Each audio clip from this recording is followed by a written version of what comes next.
আলাইকুম রহমতুল্লাহ। ট্রাক্টর বাজার চ্যানেলে আরও একটি টাফি 45 বাংলাদেশের জনপ্রিয় ব্র্যান্ডের একটি গাড়ি নিয়ে আসলাম। গাড়িটি দেখতে পাচ্ছেন কত সুন্দর শ্বাস করতেছে। তো এই গাড়িটি এর আগে শ্বাসে ব্যবহার করা হয় নাই, শুধুমাত্র টলিতে ব্যবহার করা হয়েছে। এই প্রথম এই জমিতে সর্বপ্রথম চাষে ব্যবহার করা হয়েছে, আপনারা দেখতেন। তো গাড়িটি শ্বাসে লাগানো আগে 4টা চাকায় নতুন লাগানো আছে, একেবারে নতুন মাত্র লাগানো হয়েছে। 13 সাইজের 45 গাড়ি। তো গাড়িটি মোটামুটি আনটাচ গাড়ি বলাই চলে। ইঞ্জিন গিয়ারবক্স হাত পড়ে নাই, শুধু ফুয়েল পাম্প আর ক্লাস ফেডে হাত পড়ছে, এছাড়া কোনো কিছুই খোলা পড়ে নাই। গাড়িতে একটু পরিমাণও গ্যাস নাই ইনশাল্লাহ, আপনারা তো দেখে শুনে নেবেন।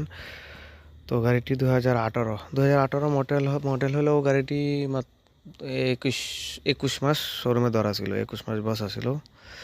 তো ওভারঅল গাড়িটির কন্ডিশন অনেক ভালো রয়েছে, শুধু ট্রলিতে ব্যবহার করা হয়েছে। তো এই কন্ডিশন অনেক ভালো রয়েছে, আপনারা চালিয়ে দেখে শুনে নিতে পারবেন। রোটারটার কন্ডিশনও অনেক ভালো রয়েছে। তো নতুন চাকা তো তাই প্রাইসটা হয়তো একটু বেশি পড়বে। 18 সালের গাড়ি হলেও গাড়ির কন্ডিশন অনুযায়ী অনেক ভালো। 21-22 সালের গাড়ির চাইতেও ভালো আলহামদুলিল্লাহ। পিটিও শ্যাফটও মাত্র খোলা হয়েছে, পিটিও শ্যাফটটা একবারে নতুন, যেহেতু শুধুমাত্র টলিতে চলছে। তো গাড়িটি 5000 ঘন্টার উপরে চলা হয়ে গেছে, ট্রলিতেই 5400 ঘন্টার মতো সামথিং।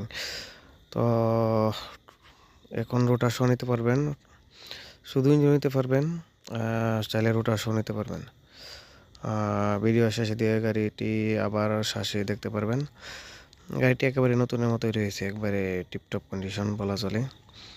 তো গাড়িটি রয়েছে কিশোরগঞ্জ জেলা ফাঁকন্দিয়া উপজেলাতে গাড়িটি রয়েছে। তো গাড়িটির দাম চাওয়া হচ্ছে রুটার সহ 5,70,000 টাকা, আর শুধু ইঞ্জিন নিতে চাইলে 5 লক্ষ টাকা পড়বে। তো স্ক্রিনে দেওয়া নম্বরে আপনারা আরও বাদ বাকি আলাপ করে গাড়িটি এসে দেখতে পারবেন, সরাসরি এসে চালিয়ে দেখতে পারবেন।